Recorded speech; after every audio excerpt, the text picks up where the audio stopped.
Hey guys, welcome back to this channel. In this video, I'll be showing you guys how you can create a silhouette on CapCut PC. So I'm just going to use this one.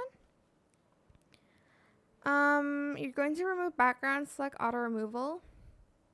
You can also add another background to it. I'm just gonna use this one, and I'm just going to zoom it in. Select your video. Go to adjustments, and you're going to adjust the saturation, exposure, contrast, highlight, shadow, whites, blacks, and booleans. Copy and paste that and place it here. I'm just going to make the one in the back a little bit bigger. Go to blend mode, and you're just going to adjust the opacity. And that is it. Super simple. I hope it was helpful for you guys. Don't forget to like, comment, share, and also subscribe to this channel if you haven't done that already. If you have any more questions about this video, just leave it in the comment section down below.